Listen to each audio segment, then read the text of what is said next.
bienvenue dans les murs de la mairie du 5e arrondissement. Et je commence par cela, par remercier la mairie du 5e arrondissement et bien entendu Madame la maire et ses collaborateurs, le directeur des services et le chef de cabinet, Monsieur Jérôme Coutillon et Jérémy Grab. Merci beaucoup à tous.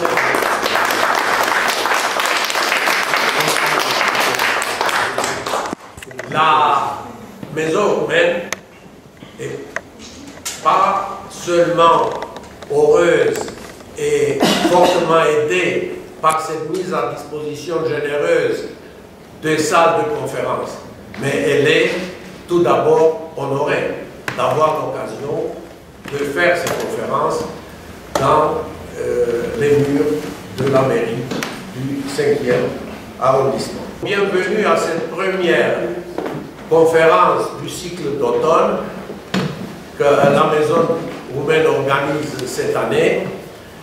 Et nous avons tenu, justement pour marquer ce départ dans des nouveaux locaux, d'avoir comme conférencier une personnalité de haut niveau. Et nos vœux ont été exaucés. Et je remercie beaucoup le professeur Vlad Constantinescu, professeur de droit public et sciences politiques. Sa présence, elle, nous honore, d'autant plus que le professeur Vlad Constantinescu est également membre du conseil d'administration de notre association. Merci d'être là et d'avoir accepté.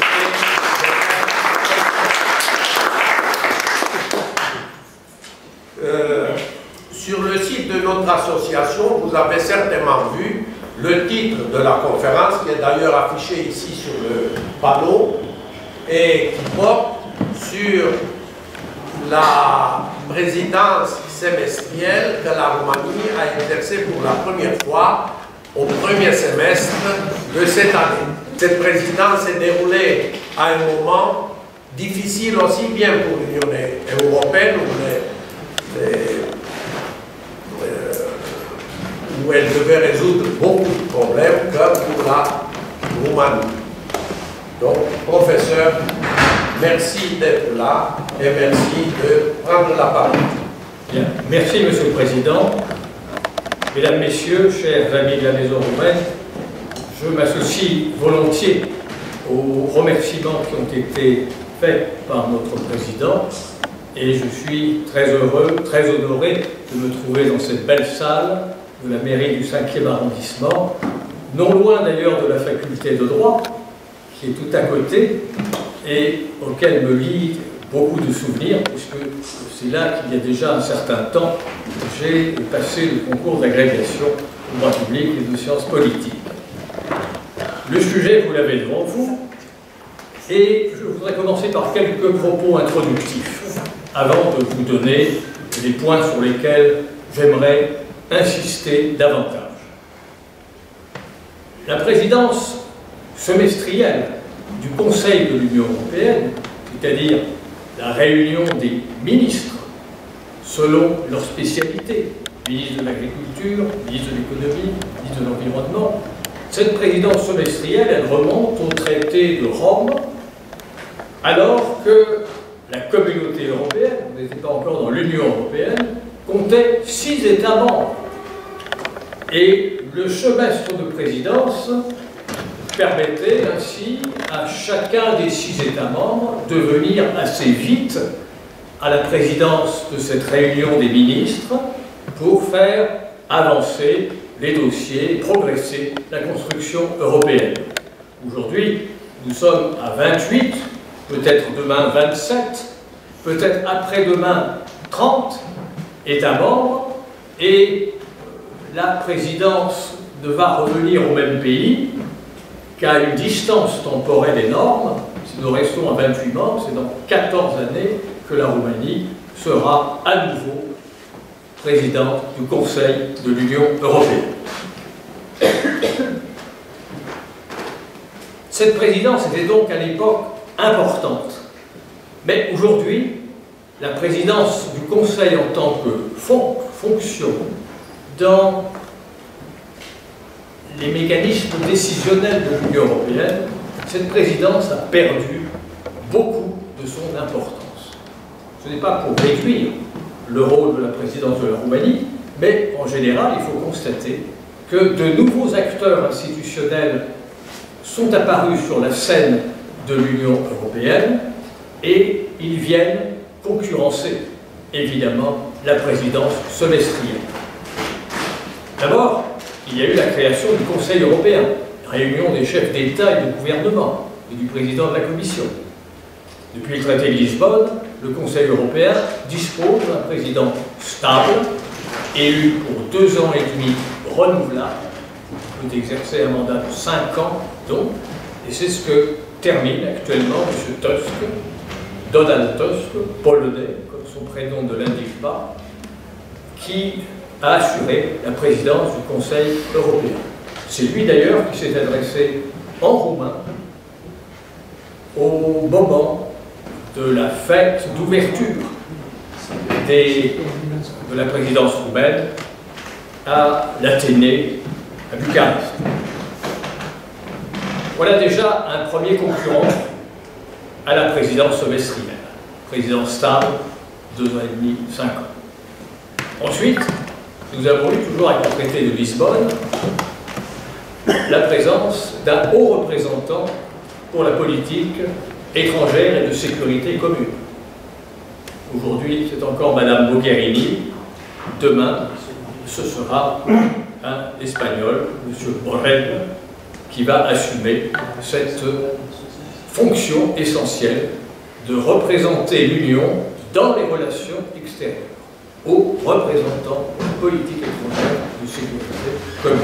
Un autre concurrent de la présidence semestrielle.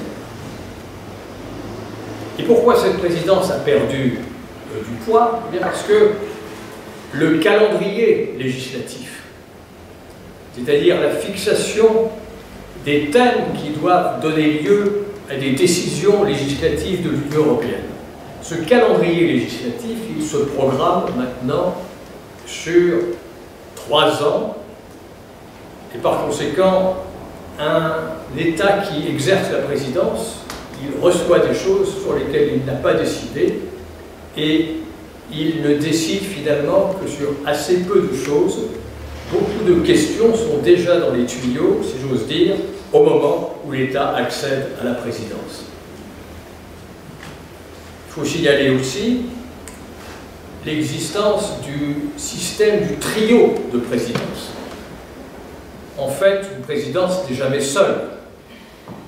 Elle est associée à la présidence sortante et elle est associée à la présidence entrante. Donc la Roumanie était associée à l'Autriche, présidence sortante, et elle a été associée à la Finlande, qui exerce maintenant la présidence de l'Union européenne. Et le fait qu'une présidence ne soit jamais seule se confirme par le rôle très important que joue le secrétariat général du Conseil dans l'assistance aux présidences successives. C'est un service administratif, technique, qui est là pour éviter les faux pas, qui connaît toute la mécanique depuis longtemps et qui est d'une aide incontestable dans la gestion de la présidence. Enfin, il faut signaler que cette présidence va recouvrir toutes les dimensions du Conseil.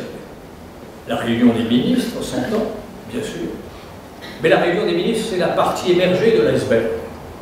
Dans le mécanisme décisionnel de l'Union européenne, vous avez quelque chose qui s'appelle le comité des représentants permanents, le COREPER.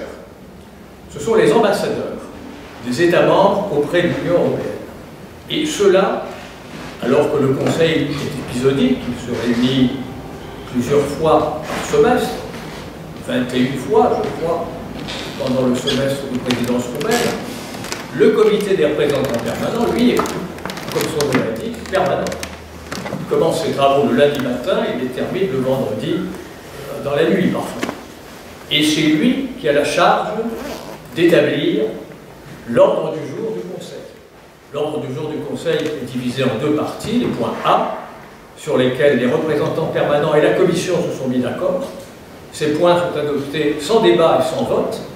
Et puis il y a les points B, pour lesquels le travail de préparation du Coreper n'a pas été suffisant, où la décision a une importance politique. Cela sont en point B. Le débat et le vote sont de droit. Donc, la présidence roumaine a présidé les deux formations du Coreper, le Coreper 2, les adjoints au chef de mission, le Coreper 1, les ambassadeurs, et tous les groupes de travail multinationaux qui préparent les sessions du Coreper. Il y a 150 groupes de travail permanents qui fonctionnent en même temps pour les différents dossiers législatifs qui sont en cours devant le Conseil pour préparer les travaux du Conseil. Donc la présidence roumaine a quand même eu cette fonction importante, présider tous ces groupes, tous ces comités. Et il faut ajouter enfin peut-être que la longueur des procédures législatives aujourd'hui, entre la proposition de la Commission,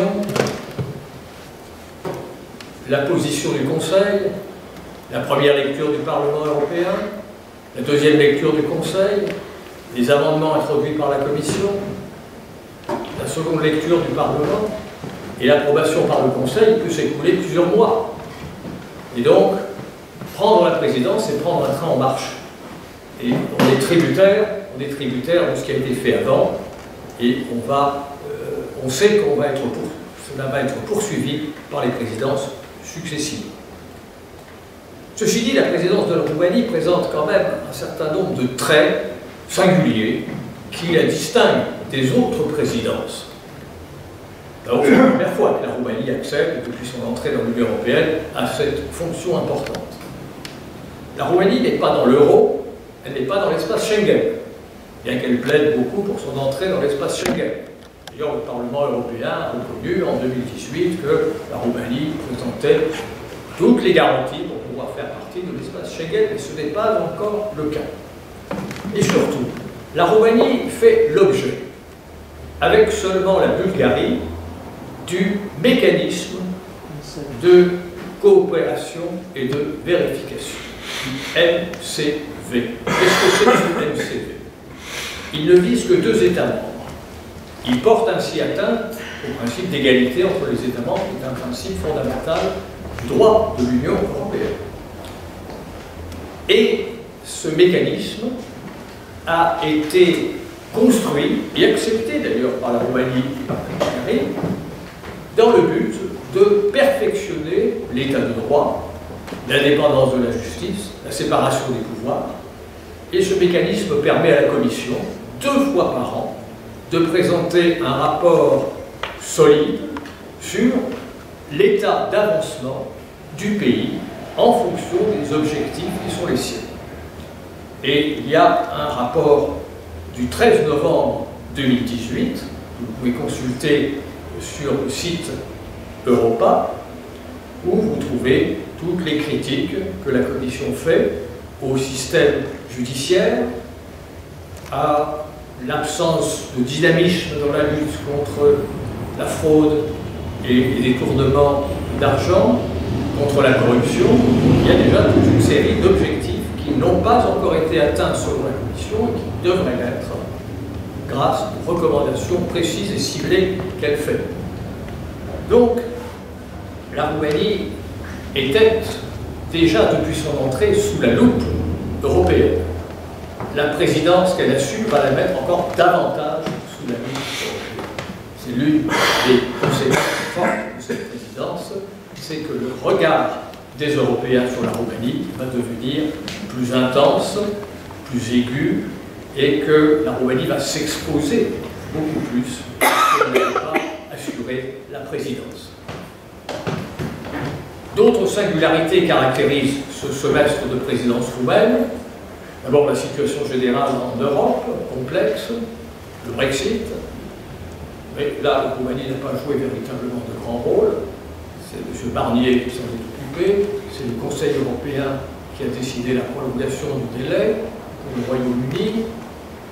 Mais enfin, c'est quand même un poids, si vous voulez, un poids politique sur la gestion d'une présidence.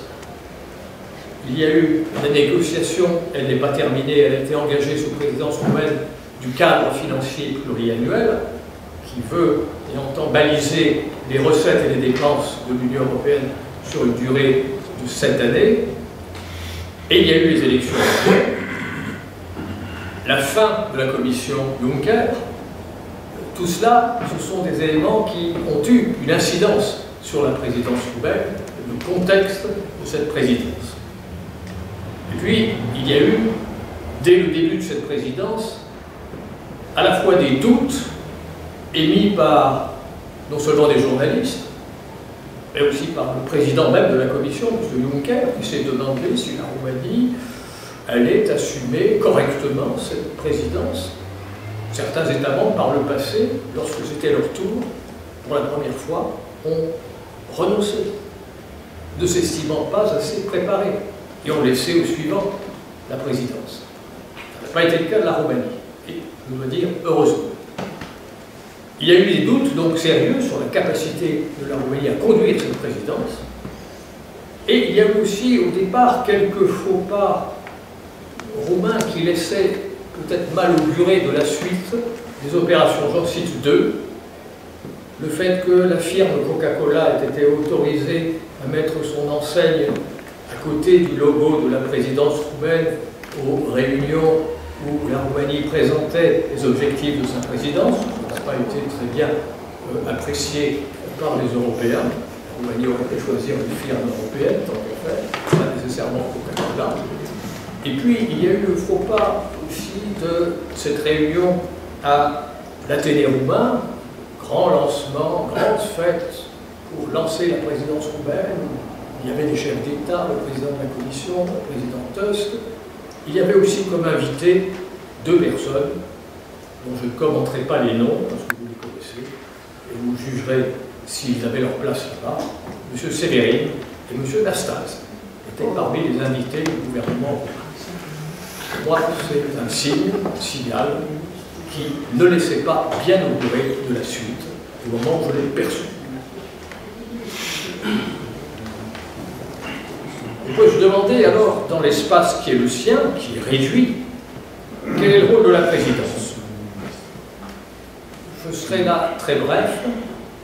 Vous avez compris, ce n'est pas vraiment de conduire l'Union européenne, mais d'assurer une gestion du travail quotidien de l'Union européenne. Et c'est aussi, je crois, promouvoir l'image de son pays. Une image de pays capable d'assurer le rôle qui doit être le sien dans le cadre de cette présidence.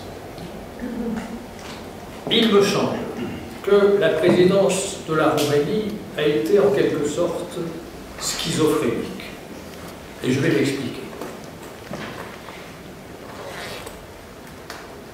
D'un côté, il me semble que la Roumanie a réussi, sur le plan technique, à assurer une bonne gestion, une gestion, disons, honorable des tâches de la présidence en exercice du Conseil. Cependant, si sur le plan technique, on pourra décerner un certain satisfecit, une note au-dessus de la moyenne à la Roumanie, il est évident que sur le plan politique, les choses ont été assez différentes, ce qui oblige à tempérer le jugement. En effet, pendant cette présidence roumaine, le gouvernement lui-même lançait des attaques contre l'Union européenne, ce qui est un peu malvenu et ce qui rapproche les frères ennemis que sont la Roumanie et la Hongrie. C'est un comportement à la Orban, si je peux m'expliquer ainsi, que le gouvernement roumain a eu en tirant, chaque fois qu'il le pouvait, sur l'Union européenne et en se plaignant qu'il y ait une discrimination entre les pays de l'Est et les pays de l'Ouest. Les pays de l'Est maltraités, les pays de l'Ouest traitant mal les pays de l'Est. Ce qui relève du fantasme ou de l'imagination. Il y a eu aussi le fait que le chef effectif du gouvernement roumain, M. Dragnea,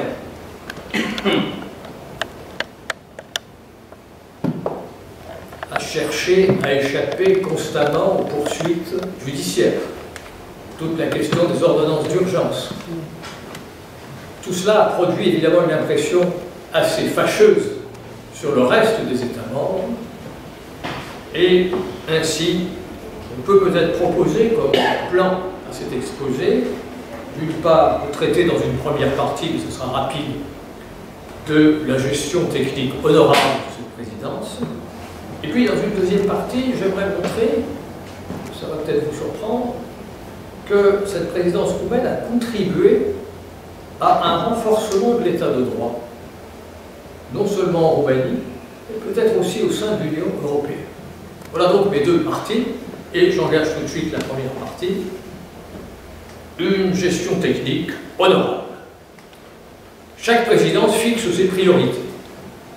Alors, les priorités de la présidence roumaine, excusez-moi, c'est de la langue de bois techno-bureaucratique européenne.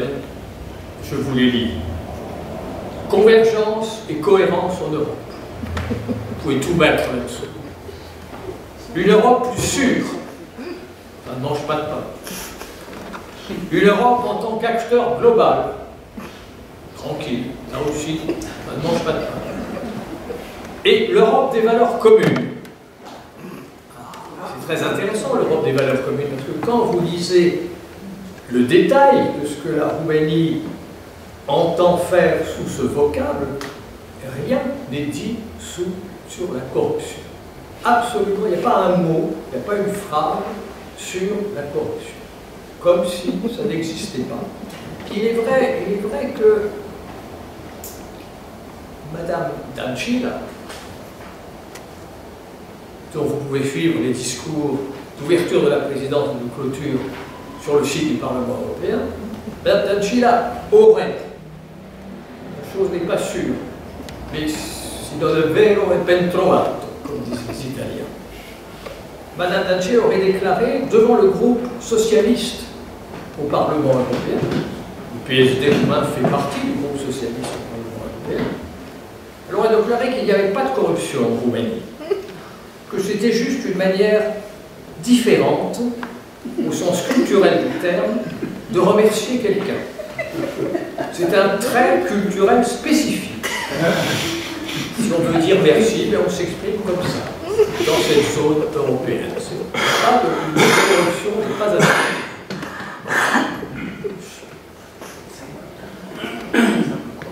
Alors, ces priorités de la présidence, vous voyez qu'elles sont assez révélatrices aussi.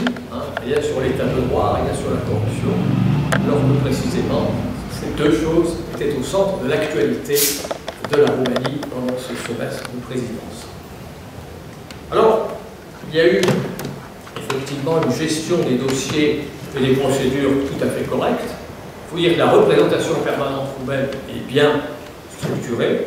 190 personnes travaillent à Bruxelles à la représentation permanente roumaine, et Mme Odobescu, qui travaille là-bas depuis assez longtemps, qui est l'ambassadeur, le représentant permanent, elle connaît la mécanique, elle connaît les dossiers. Comme je vous l'ai dit, elle a été aidée par le secrétariat général du Conseil pour gérer comme il faut les procédures. Alors oui, quand on lit le discours de Mme Dăncilă devant les ambassadeurs de Roumanie à l'étranger, le 26 août, c'est un discours triomphaliste. Mme Dăncilă nous dit qu'on a clôturé sous présidence roumaine 90 dossiers législatifs. Ah non, le plus important de dossiers, c'est pas vrai, l'Autriche a clôturé davantage avant la Roumanie, que cette présidence a constitué un saut qualitatif, pas simplement un saut quantitatif, que la construction européenne, l'amélioration de la vie des citoyens ont été au centre de cette présidence roumaine. C'est le triomphalisme, les langues de bois aussi, politique, et ça fait penser peut-être au régime ancien qu'a connu la Roumanie. Je crois que personne ne se laissera beaucoup tromper par ces proclamations. Signaler aussi, dans ce cadre de la gestion, je dirais, technique, la bonne tenue du Conseil européen de Sibiu, le 9 mai 2019, suivi d'une déclaration, la déclaration de Sibiu, qui elle aussi est une... Bon, c'est pas de la langue de bois, mais ça ressemble à la définition de l'eau. Inodore, incolore et sans saveur. Mais c'est joli, il y a des mots, ça fait illusion. Si on aime ce genre de style, on est comblé. J'aimerais surtout me tourner maintenant vers le deuxième point, cette présidence qui contribue au renforcement de l'état de droit. Ça peut paraître paradoxal, parce que je vous ai dit tout à l'heure que l'état de droit était au centre des préoccupations de l'Union européenne et que cet état de droit avait été malmené pendant la période de présidence roumaine. Mais si on regarde les choses maintenant, si on n'est plus dans la lutte de jour après jour, avec un peu de recul, un peu de hauteur, eh bien, on se rend compte que en Roumanie, comme dans l'Union européenne, cette présidence roumaine, curieusement, s'est retournée contre le gouvernement de la Roumanie et a produit une amélioration de l'état de droit. D'abord, les ordonnances d'urgence qui remaniaient le système de la justice pour faire échapper un certain nombre de condamnés à leur condamnation. Ces ordonnances d'urgence n'ont pas vu le jour.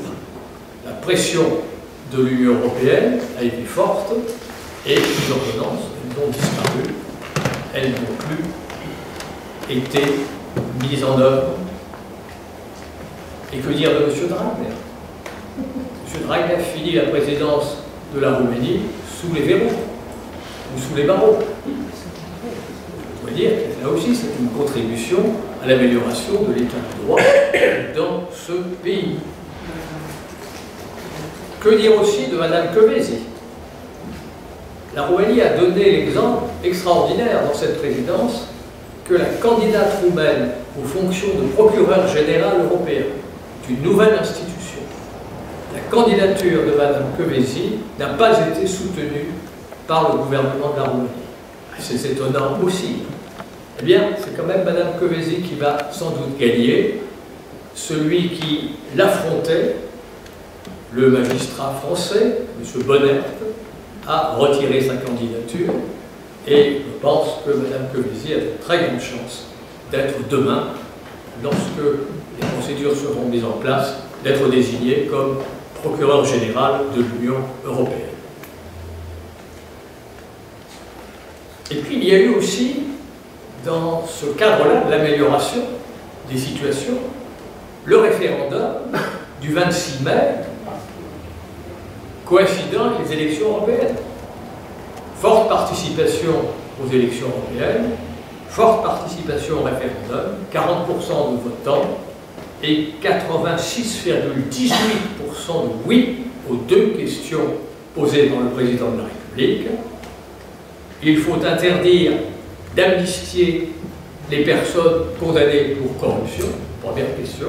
Deuxième question, il doit être à l'avenir désormais interdit d'utiliser les ordonnances d'urgence dans le domaine judiciaire. Bien, une majorité des Roumains a répondu oui, nous sommes d'accord avec ces deux propositions. Le référendum n'a qu'un rôle consultatif.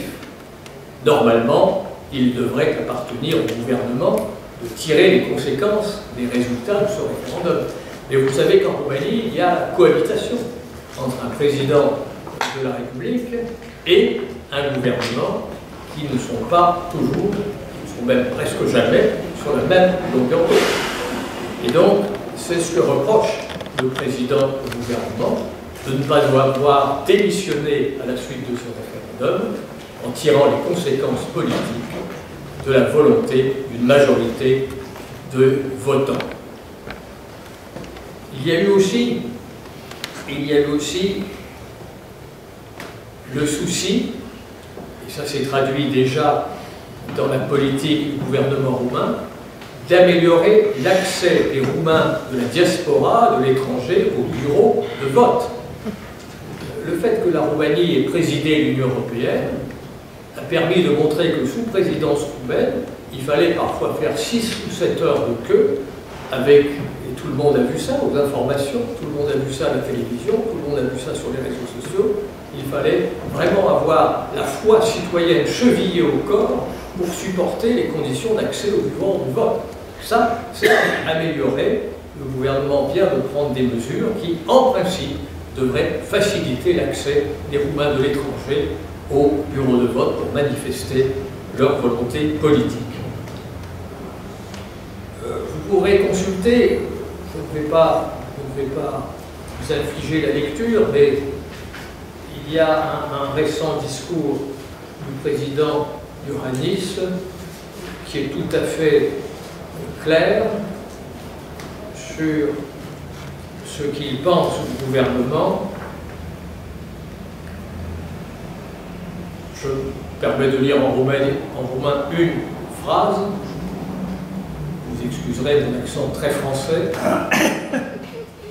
Prin votul din 26 mai, români le-au transmis PSD și ALDE un mesaj extrem de clar, pe care ei, pur și simplu, să fac ca nu-i înțeleg.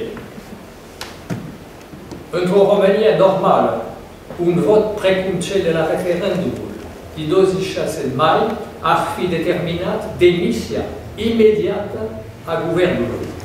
Când 6,4 milioane de români își spun direct că duci țara pe un drum greșit, nu-ți mai rămâne nimic altceva de făcut decât să pleci acasă. Bon, ce sont des paroles évidemment extrêmement solides, extrêmement fortes, et qui se préparent des élections à venir, bien entendu. Là, comme ce sont des paroles très importantes et comme la moitié de la salle ne comprend pas le roumain, est-ce qu'on pourrait avoir un résumé? Oui, je traduis. Par le vote du 26 mai, les Roumains ont transmis une partie du gouvernement, le PSD et ALDE, un message extrêmement clair qui, purement et simplement, est ignoré et pas compris par ces deux partis au Sénat. Dans une Roumanie normale, un vote comme celui du référendum du 26 mai aurait donné lieu à la démission immédiate du gouvernement. Quand 6,4 millions de citoyens te disent directement que tu conduis le pays vers un chemin mauvais, erroné, il ne te reste plus autre chose à faire que de revenir à la maison, retourner chez toi. Ce sont des mots très forts et le discours, vous pouvez le discours du 6 septembre, 5 jours, vous pouvez le consulter sur le site du président de la présidence roumaine. Il y aura sans doute une traduction en anglais, peut-être pas en allemand, en français, mais vous pouvez le consulter. Et alors je termine par un dernier point dans cette présidence qui renforce l'état de droit. Une communication de la Commission du 17 juillet 2019. Et cette communication vise le renforcement de l'état de droit et les mesures applicables à tout État membre. Les Roumains se sont plaints, un peu à juste titre, d'être avec les Bulgares un peu des victimes d'une loupe spéciale sur leur système judiciaire. Eh bien, la communication de la Commission propose que ce mécanisme de coopération et de vérification soit étendu à tous les États membres de l'Union.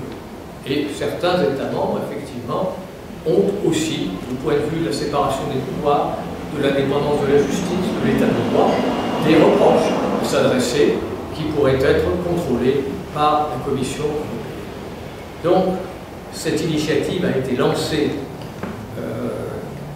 le 17 juillet On verra ce qu'elle donne, ce qu'elle donnera, mais c'est à mon avis une conséquence heureuse de cette présidence que de généraliser un mécanisme d'observation de l'état de droit. Et enfin, quelques mots de la Roumanie dans la future commission. Vous savez que la future commission a été désignée par Mme von der Leyen sur proposition de chaque État membre, et la Roumanie a prévu que ce soit Mme Rovana Plumb qui soit membre roumain de la commission, et elle occupera le portefeuille des transports. Un portefeuille d'importance extrême, mais enfin, c'est quand même un portefeuille utile. Madame Rovana Plumb fait partie du PSD, le Parti social-démocrate. Elle a été plusieurs fois ministre, elle a été parlementaire européen,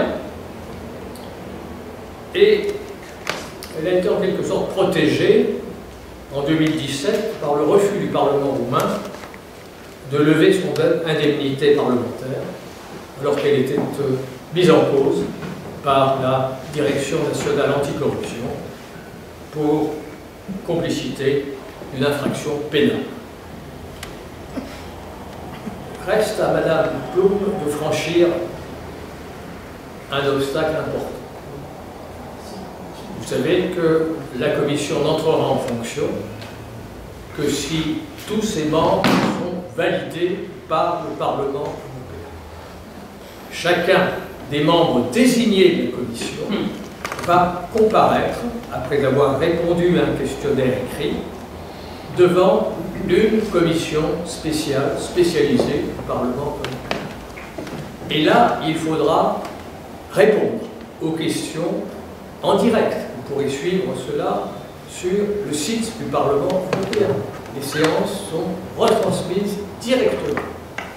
Et il me semble que ça peut être effectivement un moment où la candidature de Mme Plumb risque peut-être de vaciller, peut-être de tomber. Il ne faut pas oublier que le Parlement a réussi à écarter par le passé plusieurs personnes d'autres États membres qui ne répondaient pas exactement aux qualités requises pour occuper ces fonctions. Donc, Mme Plumb n'a pas encore gagné Bruxelles. Il reste une étape extrêmement importante à franchir, sa comparution devant le Parlement européen. Voilà, mesdames et messieurs, ce que je souhaitais vous dire. Je pense que je peux être assez d'accord avec ce qu'écrit un journaliste roumain. Je traduis directement donc en français. J'ai parlé roumain parmi vous, mon bon accent. La partie technique a été très bien, mais les politiciens n'ont pas compris les mécanismes européens et ils se sont tenus éloignés d'eux. Pour qu'on ne les prenne pas par les oreilles, ils ont laissé les bureaucrates en paix. Et ainsi, pour une partie, une bureaucratie très efficace a terminé des dossiers qui étaient déjà largement préparés avant, mais cette présidence et cette présidence technique n'a pratiquement eu aucune connexion avec le reste de l'État roumain. Aucune connexion avec la partie politique, qui a conduit une politique anti-européenne comme on ne l'a jamais vu. Les politiciens de Bucarest avaient une image tellement mauvaise à Bruxelles, avec leurs déclarations souverainistes, avec les attaques faites à la justice par M. Dragna, et cet observateur, M. Gauche, M. Armand Gauche, conclut en disant ça ne paraissait pas être le même État.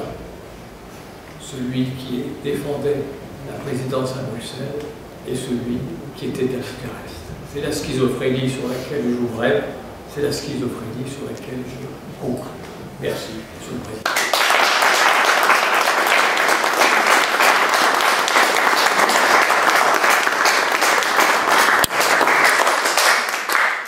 Bien entendu, les questions peuvent venir de la salle et dans la mesure de mes moyens, j'y répondrai volontiers. Professeur, merci tout d'abord pour cette conférence qui est, je dirais, l'exemple de conférence de haut niveau. Votre équilibre, votre sens de souligner l'essentiel a été tout à fait exceptionnel.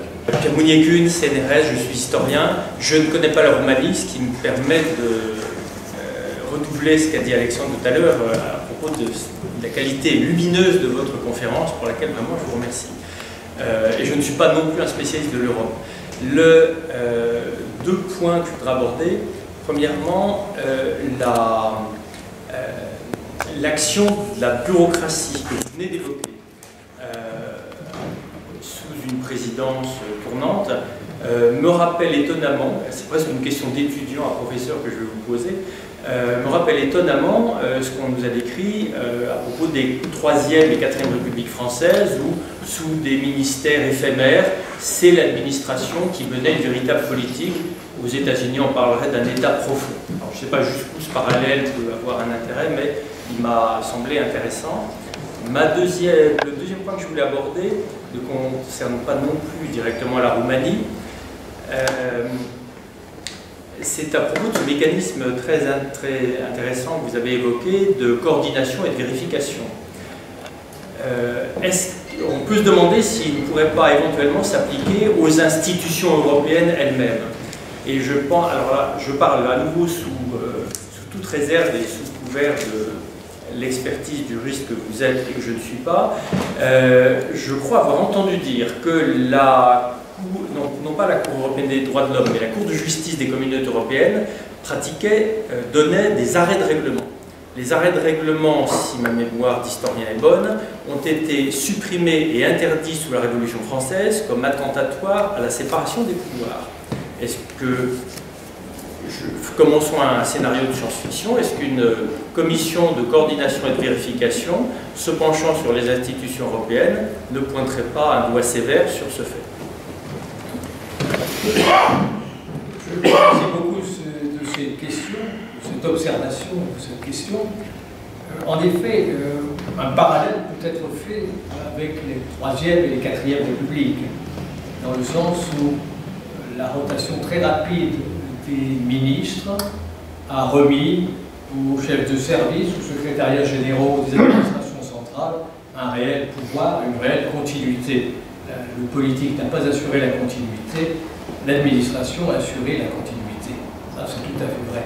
Mais il y a quand même dans l'Union européenne quelque chose dont il faut bien se persuader, le creuset où s'élabore la décision européenne à partir d'une proposition de la Commission qui est transmise au comité des représentants permanents, qui lui-même va la transmettre à tel groupe de travail en fonction de sa compétence technique. On cherche l'accord entre États membres et Commission. Si on ne parvient pas à l'accord, on remonte au Coreper 1 ou au Coreper 2, qui peut renvoyer l'affaire lorsqu'il ne trouve pas d'accord en son sein. Ces gens se connaissent. Ces gens travaillent ensemble toute la semaine. Ils travaillent selon les instructions de leur gouvernement. Ils savent quelle est la ligne rouge qu'il ne faut pas franchir sur tel dossier. Et par conséquent, s'élabore au sein de ce comité des représentants permanents une sorte d'Europe où chacun prend en compte les attentes et les possibilités de son voisin. Et on cherche le meilleur compromis possible. Donc ça, c'est quelque chose de singulier à l'Union européenne. Ça n'existe nulle part ailleurs. Et la présidence du Coreper a souvent permis de sauver les meubles, si j'ose dire, d'une présidence du Conseil. parce que le ministre qui arrive de Bucarest, qui est ministre, mettons, des transports, c'est un conseil transport, dans la voiture qui vient de l'aéroport au bâtiment du conseil, au concilio, il y a la représentante permanente qui lui lit l'ordre du jour. Voilà, il faut faire comme ça, il faut faire comme ça, il faut faire comme ça. Et puis c'est tout. Donc il n'y connaît pas grand-chose à la proposition, à l'ordre du jour qui est discuté. C'est au niveau du Coreper que ça se décide. Donc ça c'est singulier, si vous voulez. Autant on peut dire que le rôle de la démocratie comme substitut du politique rappelle la 3e et 4e République française, autant pour le comité des représentants permanents, vous n'avez pas d'équivalent. Vous ne pouvez pas avoir d'équivalent dans un système national. Très, très difficile. Votre deuxième question, c'est une question que les juristes aiment beaucoup, parce qu'elle ne cesse de se poser, cette question des arrêts de règlement prohibés, etc. Et ne faudrait-il pas un mécanisme de vérification pour les institutions européennes elles-mêmes? Je dirais que ce mécanisme, il existe déjà, on n'a pas besoin de l'inventer. Nous avons un médiateur européen qui est chargé de recueillir les plaintes contre toute mauvaise administration de la part des institutions européennes. Il a son siège à Strasbourg, il a son site internet, et vous pouvez consulter régulièrement ses rapports. Vous avez la Cour de justice aussi, qui peut dire si telle institution dépasse les limites de ses attributions. Deuxième contrôle.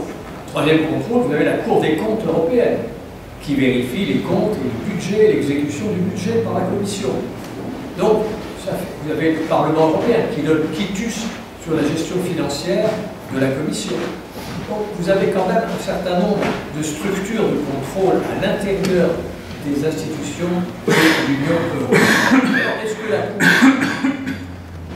Cour rend des arrêts de règlement? Non, la Cour statue sur des espèces.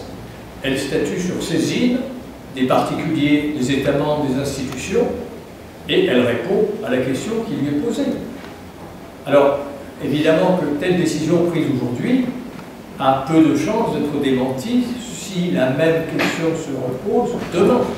Est-ce qu'on peut parler alors d'arrêt de règlement? Non. C'est plutôt un système à l'anglo-saxonne, judge-made law, c'est un système de droit qui est élaboré par le juge européen sur la base des traités, des textes européens. On est loin des arrêts de règlement. D'ailleurs, ces arrêts en général sont exécutés, ce qui n'est pas le cas des arrêts de la Cour européenne des droits de l'homme. Regardez la Russie, regardez la Turquie, regardez le nombre d'arrêts qui ne sont pas exécutés par ces deux États membres du Conseil de l'Europe. Donc, je veux dire que c'est un mauvais procès que l'on ferait à la Cour de Luxembourg que de dire qu'elle rend des arrêts de règlement. Puis, la dernière réponse sera une réponse du juriste. C'est-à-dire une réponse d'esquive. Les juristes aiment bien l'esquive.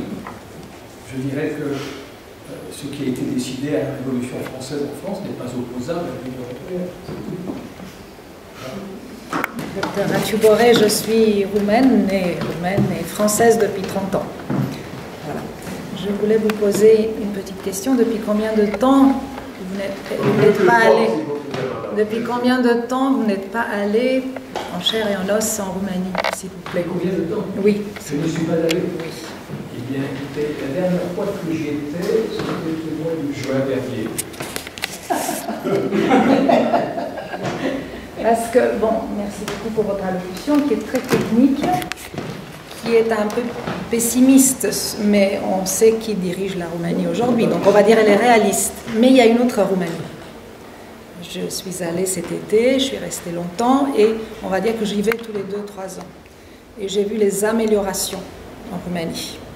La qualité des services, la qualité des infrastructures. Je suis allée en Dobruja, qui est un pays très pauvre. J'ai prévenu ma famille, vous allez être effrayés, c'est très pauvre. Non, il y a des éoliennes qui marchent, les rues sont propres, il y a des campagnes de vaccination, des renards. Voilà, non, c'est un petit détail. Les gens dans les services sont contents de nous rendre service, ils n'attendent rien en retour. Il y a beaucoup de restauration. Franchement, je pense qu'il y a deux Roumanies, et je voulais quand même le dire avec mon cœur de Roumaine, que la Roumanie est sur un bon départ et qu'il y a quand même des choses qui bougent. Monsieur Dragnea est en prison pour un délit mineur, donc le gros procès va arriver, je pense qu'il en a pour longtemps. Madame Kövesi est sortie d'une affaire où on lui a mis en scène une affaire de corruption, elle s'est défendue, donc c'est une grande personnalité qui résiste. Donc vraiment sa place est à la commission, je pense. Tous les journaux parlent maintenant des affaires, des crimes à Caracal. Et il y a eu un procureur qui a été arrêté ce matin et 2 policiers parce qu'ils ne sont pas intervenus à temps pour arrêter le malfaiteur. Il y a eu des policiers qui ont été arrêtés l'année dernière parce qu'ils ont reçu du bakshish pour avoir été des passeurs des migrants. Donc il y a des choses qui bougent, même si tout n'est pas parfait. Le côté souverainiste de la Roumanie, en étant sur place, je me suis un petit peu battue pour qu'effectivement il faut expliquer aux gens qu'il y a beaucoup aux Roumains sur place qui n'ont pas confiance depuis la crise migratoire en l'Europe, en la sécurité de l'Europe. Votre vision est un petit peu pessimiste, même s'il y a une réalité technique, et que je voulais que l'Assemblée ne parte pas avec une vision triste, même si du pays. Voilà. En réalité, le sujet que vous traitez n'était pas le mien. Moi, ce n'était pas la Roumanie dans l'Union européenne. La Roumanie grâce à l'Union européenne, c'était la présidence telle qu'elle a été exercée et telle qu'elle a produit des conséquences aussi bien en Europe que dans le pays. Puis, vous savez, le verre à moitié plein et à moitié vide sera toujours sujet de discussion. Il y a toujours des choses que l'on peut nuancer, des bémols que l'on peut apporter, des accents que l'on peut souligner. Je pense que votre témoignage, il s'agit au fond d'un témoignage plus que d'une question, votre témoignage mérite d'être pris en considération et moi-même, je constate des progrès quand je me rends en Roumanie, notamment sur les infrastructures. Il n'y a toujours pas de circulaire, il n'y a pas de périphérique à Bucarest, par exemple. Puis, ce qui a été fait, l'Union européenne n'est pas indifférente non plus à ce qui a été fait en Roumanie du point de vue des travaux publics. Donc, l'Union européenne a aussi aidé la Roumanie à moderniser ses infrastructures, comme elle a fait pour d'autres nouveaux États membres qu'elle a accueillis. Donc, c'est vrai que les choses vont vers le mieux. Et ce qui me frappe, moi, c'est le décalage entre une aspiration des citoyens roumains des villes et un gouvernement qui s'appuie sur les campagnes. Et ça me frappe beaucoup. J'ai l'impression qu'il y a 2 Roumanies. Une Roumanie urbaine, la Roumanie de la diaspora, une Roumanie éclairée, une Roumanie qui sait ce qu'est l'état de droit, ce que sont les exigences. Et puis il y a dans les campagnes des barons locaux, des baronnies locales, des fiefs locaux, qui sont tenus par des gens qui sont eux-mêmes des héritiers des anciennes formations. Et c'est cette discordance qui me semble grave et qui risque de peser encore, parce que ce n'est pas réglé, une non-balance entre une population éclairée urbaine et une population des campagnes qui obéit surtout aux petits chefs dont on peut acheter facilement les services, puisque ce n'est pas de la corruption, nous le savons maintenant, grâce à Madame Tanchi. Bonjour à tous, Mathieu Baguel, je suis futur chercheur sur les questions de sécurité et défense européenne. Donc j'ai rencontré Alexandre il n'y a pas très longtemps. Un peu plus fort. Un peu plus fort, voilà. Ouais, très bien, merci. Ça serait bien. Si ça fonctionne. Apparemment, oui. Merci. Donc Mathieu Baguel, futur chercheur sur les questions de sécurité et défense européenne. Donc une question un petit peu pragmatique, mais légèrement délicate. À savoir, Frans Timmermans, donc vice-président de la Commission européenne en 2018, donc s'appuyant sur le rapport de la Commission européenne, en particulier concernant justement les questions de progrès réalisés en fait, par la Roumanie en matière du MCV, en fait, du mécanisme en fait, de coopération, pardon, de vérification, a annoncé texto que les instances politiques roumaines, on va citer donc le gouvernement roumain, devaient, et il était nécessaire et qu'il doit se remettre en selle sur les domaines concernant deux points essentiellement, la lutte contre la corruption et deuxièmement sur l'indépendance de la justice. Alors je voulais savoir qu'en est-il actuellement de cette situation. Merci.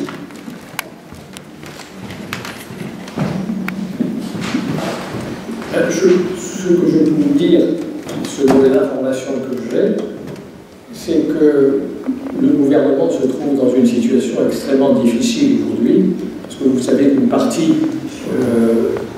le parti qui était allié au PSD, a quitté la coalition. Le Premier ministre a proposé des ministres intérimaires, et ces ministres sont pour l'instant refusés par le président de la République. Il y a un bras de fer entre le gouvernement et la présidence de la République. Alors, pour l'instant, je pense que les ordonnances d'urgence qui visaient à mettre à l'abri de certaines poursuites, celles-là n'existent plus, elles ont disparu du paysage. Et évidemment, il reste à accomplir tout ce que l'Union européenne demande. Mais est-ce que ce gouvernement a la capacité politique? Il a sans doute la capacité technique. Est-ce qu'il a la capacité politique de mettre en œuvre ce que demande l'Union européenne? Là, j'ai un sérieux doute, et je pense qu'on ne peut qu'attendre le résultat des prochaines élections. Peut-être que le paysage politique sera simplifié, clarifié, et à ce moment-là, le gouvernement pourra prendre les mesures que la Commission demande. Mais pour l'instant, il est difficile d'en dire plus. Bonjour monsieur le professeur, je suis Marie-Léa Rapeau-Corben, je suis historienne et je suis complètement d'accord avec votre explication et tout ce que vous avez fait sur ce que la Roumanie a fait pendant les 6 mois qu'elle est à la présidence. Et je peux juste vous donner un exemple de cette schizophrénie dont vous parlez. Moi, je fais depuis 20 ans des expositions avec ma collection d'essais et de documents sur toute l'histoire de la France et de l'Europe. Et j'ai des preuves avec cette exposition qu'on est en Europe depuis des siècles, sinon des millénaires, du point de vue culturel. Et en l'occurrence, j'aurais voulu faire dans cette période, avec le Conseil de l'Europe, j'ai proposé de faire cette exposition, soit ici à Paris, soit en Roumanie. Et devinez qui n'a pas été d'accord quand Madame la Présidente de la Commission française était allée à l'ambassade, c'est Monsieur l'ambassadeur qui a dit on n'est pas intéressé. Donc, quand j'ai des preuves historiques et culturelles qu'on est dans l'Europe depuis des millénaires et que l'ambassade est...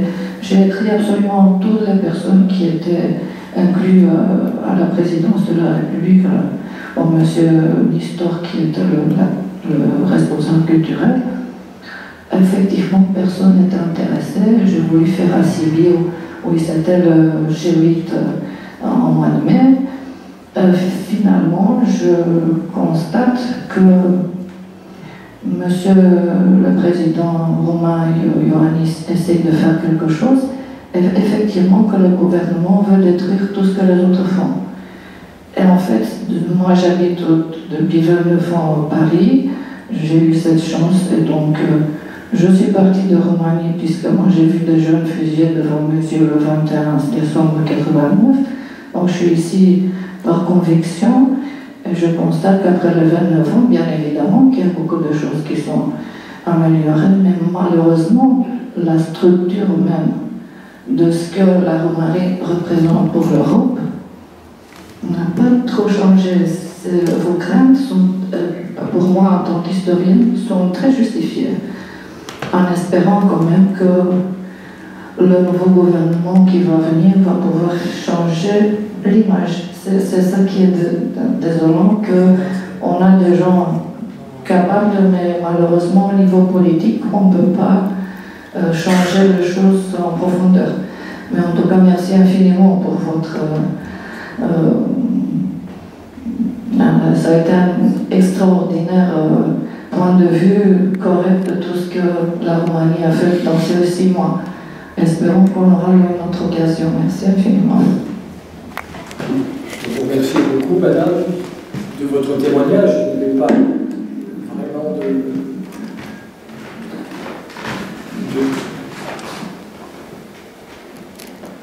pas vraiment de questions, mais c'est une voix que j'entends avec intérêt.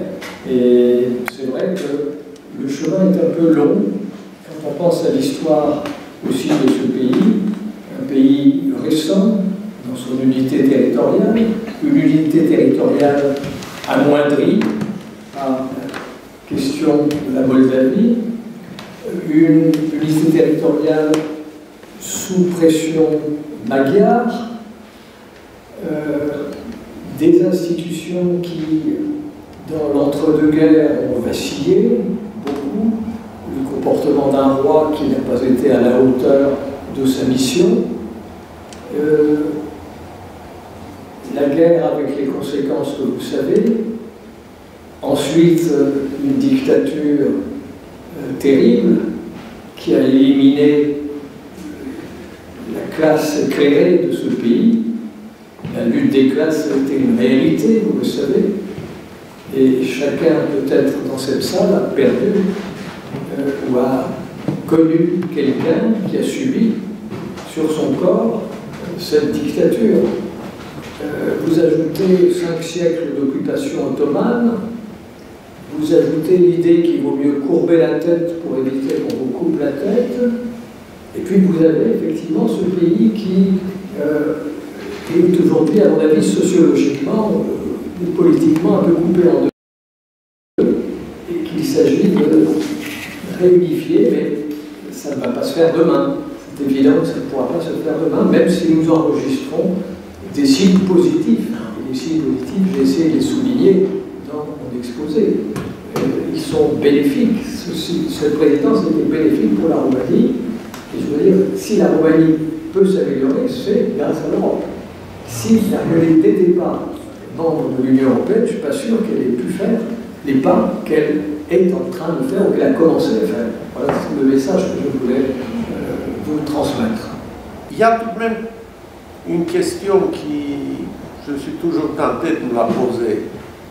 Est-ce que c'est que du bénéfice la présidence de la Roumanie de l'Union européenne pour un semestre, où il y a aussi des aspects négatifs d'avoir pris un pays comme la Roumanie, où le gouvernement, c'était un gouvernement qui était tout sauf européen. Et est-ce que ce n'est pas un signal qui devait tout de même donner à penser de la justesse de cette décision? Je me rappelle qu'au début de l'année 2019, la Finlande avait proposé, devant la situation catastrophique où se trouvait la Roumanie de point de vue politique, de prendre la présidence pour laisser la Roumanie se préparer davantage.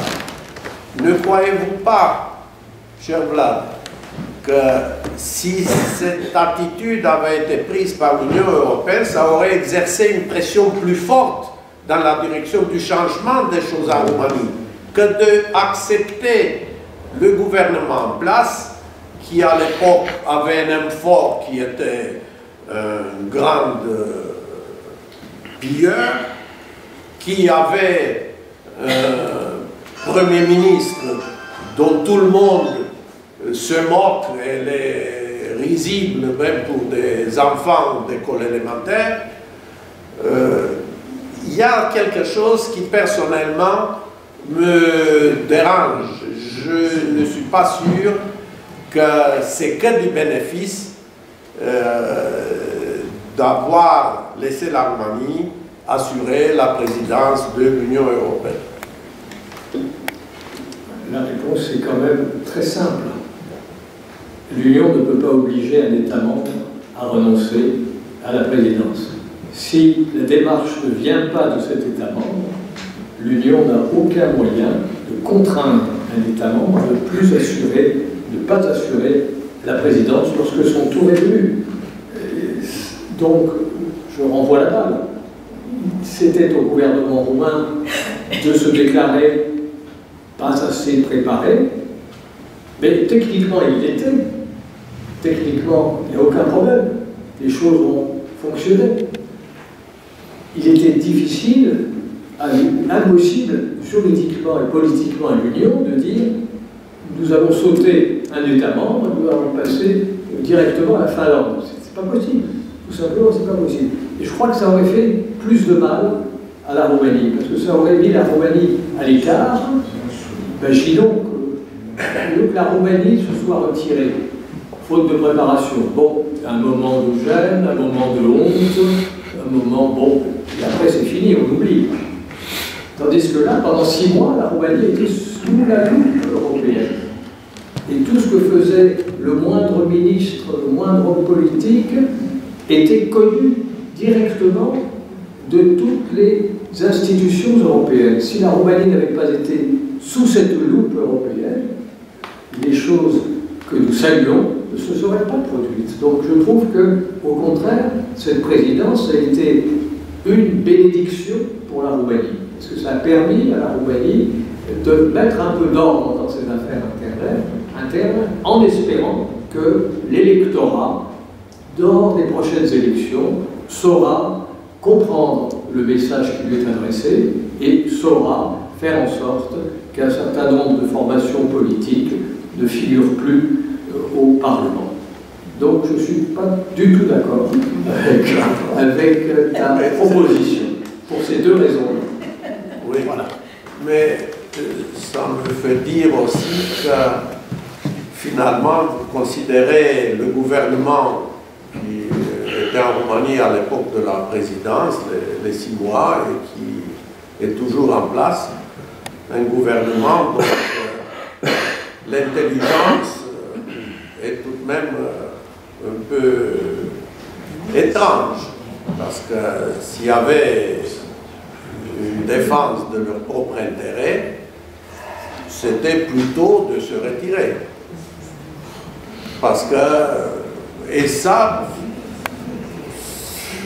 je ne sais pas quoi croire. Vous savez, je veux faire une considération à caractère très théorique et certes peut-être un peu donquichotesque.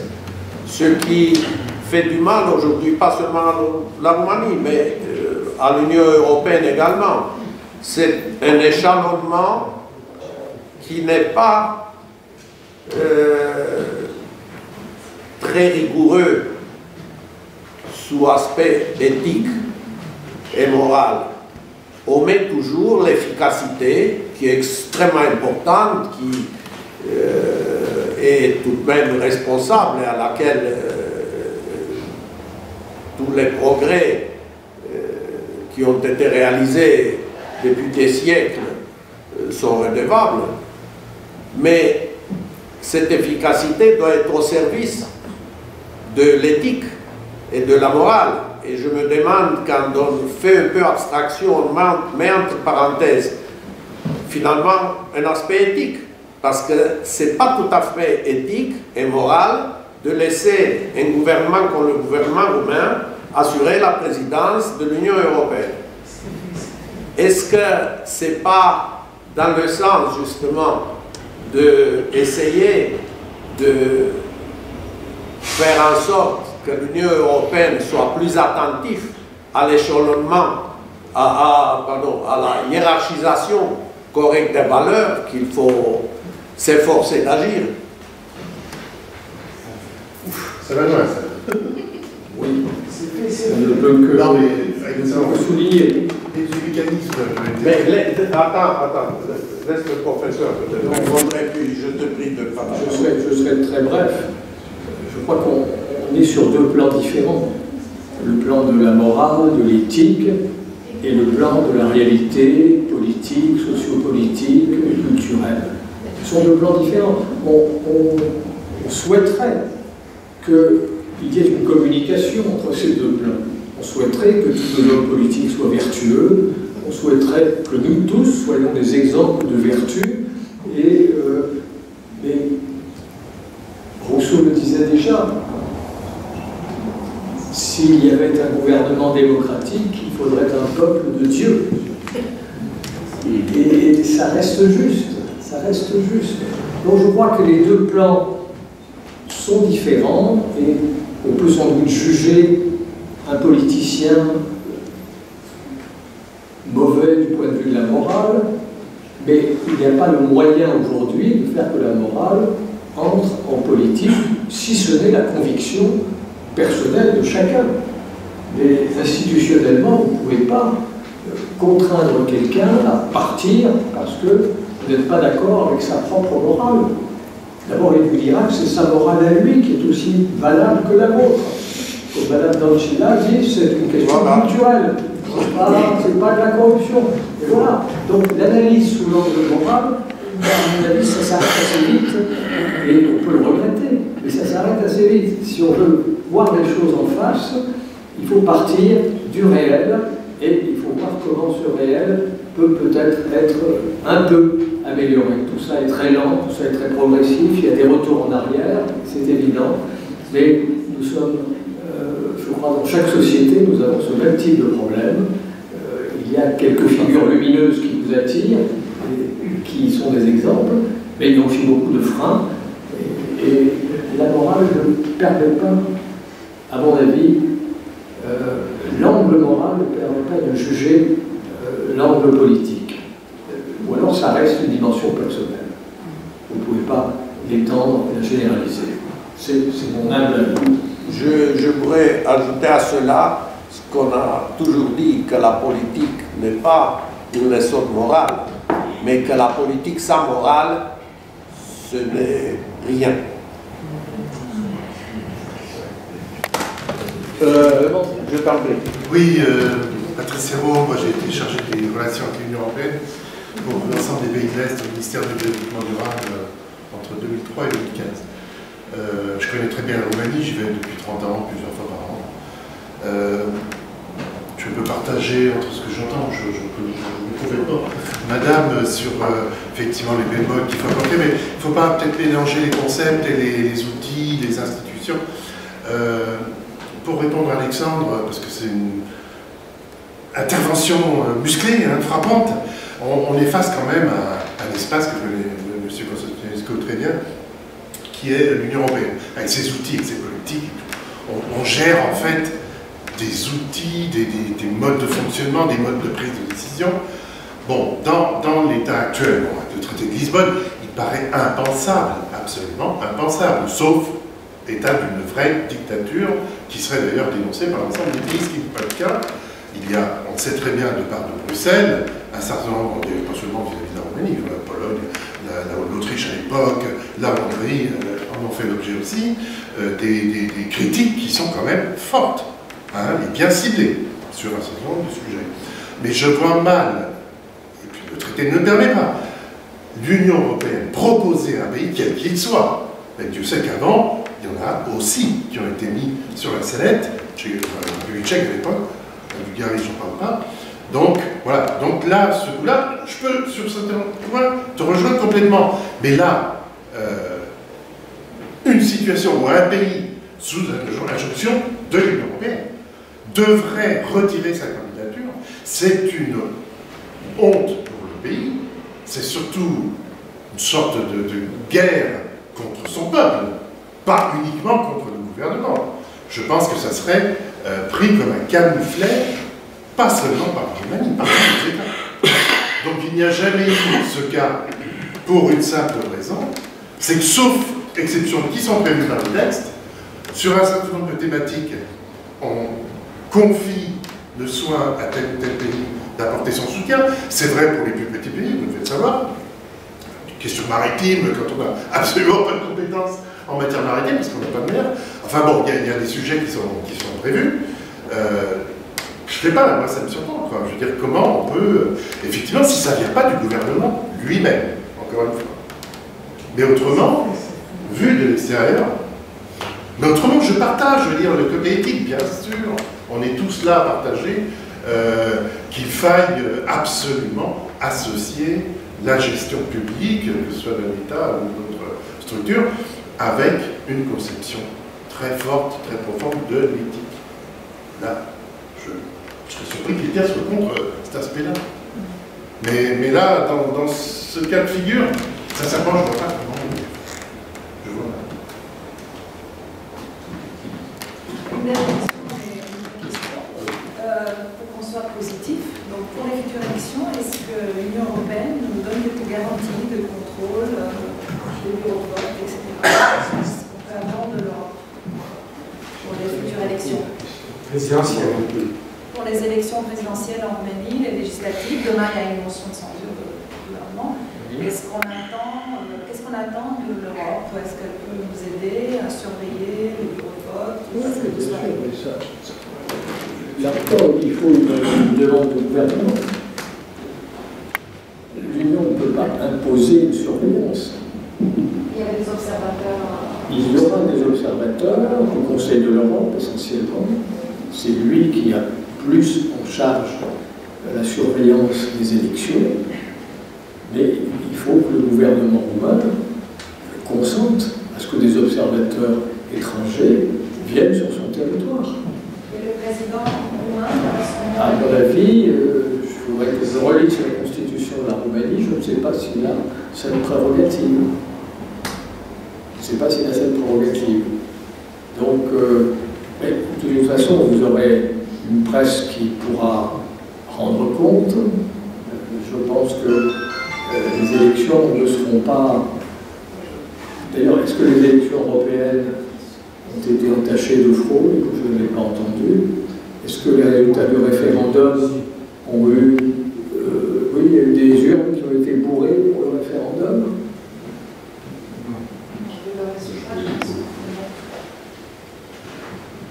Non, l'Union européenne ne peut pas tout faire. Les progrès doivent venir du gouvernement qui doit se tourner vers ne pas considérer l'Union comme un ennemi, mais comme un ami. C'est ça la question. Au fond, c'est ça la question. Oui, elles sont sous surveillance particulière parce qu'à l'époque, et maintenant encore, elles ne remplissent pas toutes les conditions pour dire qu'il y a un état de droit et un indépendance de la justice. Mais maintenant, on va généraliser cette procédure pour tous les États membres. Et je crois que c'est une bonne chose, c'est un bon effet de la présidence roumaine. Sans la présidence roumaine, on ne serait peut-être pas arrivé à cela.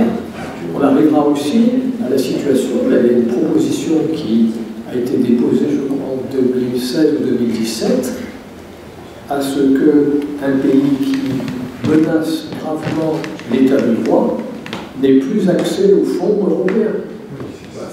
Là aussi, c'est concret, déjà. Là, on a fait de gel de versement. Donc, il y aura ça dans le futur aussi, un encadrement plus grand avec une sanction, le non-bénéfice des subventions européennes, de l'argent européen pour le pays qui néglige, méprise, porte atteinte à l'état de droit. Donc, je crois qu'il y a des signes qui nous incitent à l'optimisme, bien sûr. Et il faut être optimiste quand on s'intéresse à un pays que l'on aime et qui a tellement de qualités, qui souffre aussi d'une émigration considérable. Il faut aussi le dire, ça. Il y a des millions de Roumains qui, à cause de la situation politique dans une très large mesure, à cause de l'absence de confiance qu'ils ont dans l'avenir, dans la gestion politique de leur pays, qui sont à l'étranger. Ça aussi, c'est un signe de mauvais gouvernement. Les gens votent avec leurs pieds. Et cette immigration très forte de la Roumanie, elle est préoccupante. Que faire pour que ceux qui sont déjà installés aux États-Unis, au Canada, en France, en Allemagne, etc., reviennent et apportent leur argent, leur savoir-faire, leurs compétences au pays? Un pays qui se vide, il subit une tragédie.